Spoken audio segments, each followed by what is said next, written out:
Hey guys, this is doctor Saurabh Jain.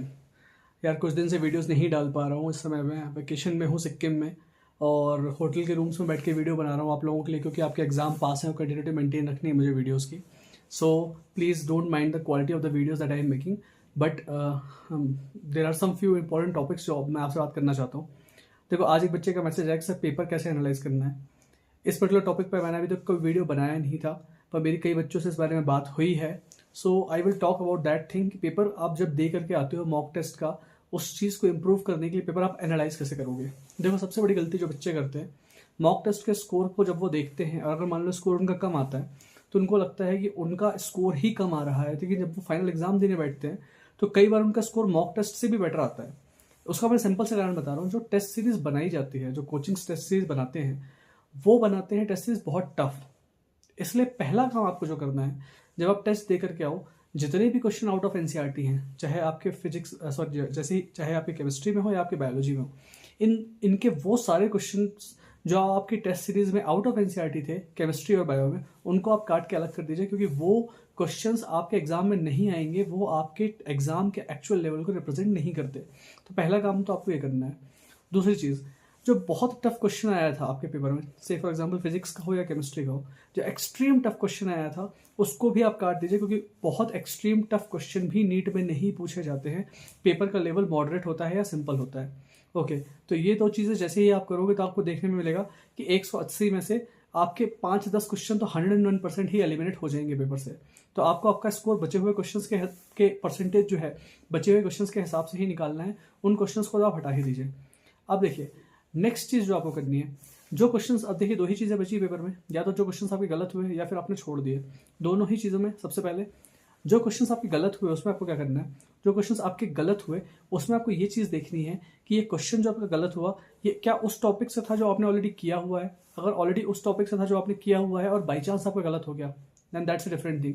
अगर आपको लगता है कि इस टॉपिक के क्वेश्चन आपके लगातार गलत हो रहे हैं लेकिन टॉपिक आपका पढ़ा हुआ है और इंपॉर्टेंट भी है, तो उस टॉपिक को आप करिए रिवाइज करिए, तब जाकर के अगला टेस्ट दीजिए। अगर आपको लग रहा है कि नहीं टॉपिक इतना इंपॉर्टेंट नहीं है, क्वेश्चन गलत भी हो रहा है, तो फिर डिपेंड करता है कि आपके पास टाइम है कि नहीं।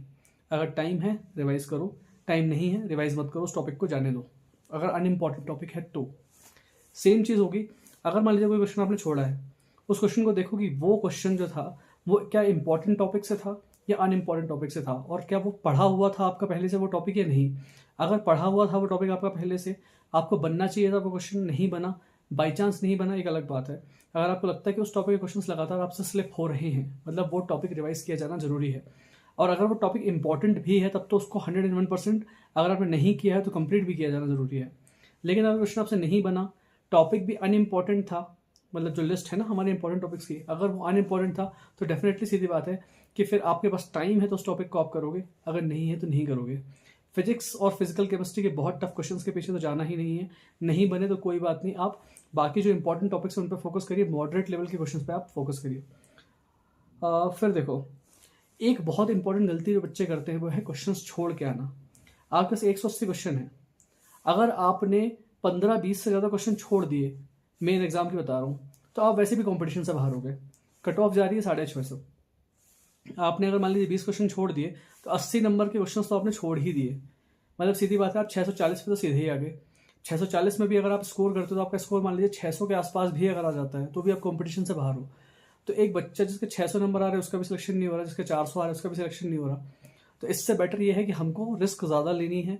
हमको क्वेश्चन 10 क्वेश्चन से ज़्यादा आप नहीं छोड़ सकते एग्जाम में अंडर एनी सर्कमस्टेंसेस। तो इसलिए आपकी मजबूरी है आज कि आपको सिलेक्टिवली क्वेश्चंस को करना ही पड़ेगा। आपको जो भी हैं, जो आपके 4 ऑप्शन है उसमें से आपको एलिमिनेट करना सीखना ही होगा कि एक ऑप्शन भी कैसे ना कैसे करके एलिमिनेट हो जाए, या जो गलत ऑप्शन है वो एलिमिनेट हो जाए, ताकि आप बचे हुए ऑप्शंस में से तुक्का मार सको। क्योंकि जैसे जैसे आप ऑप्शन एलिमिनेट करते जाओगे, आपके क्वेश्चन के सही होने की प्रोबेबिलिटी बढ़ती जाएगी। क्वेश्चन आप छोड़ नहीं सकते। इन बेस्ट केस सिनेरियो आपको सारे क्वेश्चन करके आने हैं, बायो के तो आपको सारे क्वेश्चन करके आने ही हैं, सेम विद केमिस्ट्री। ठीक है, तो इसलिए आपको ये देखना है कि जितने क्वेश्चन आपने छोड़े थे उसमें से कितने क्वेश्चन पे आप तुक्के मार सकते थे, कितने क्वेश्चंस ऐसे थे जिनमें आप एटलीस्ट एक ऑप्शन एलिमिनेट कर सकते थे।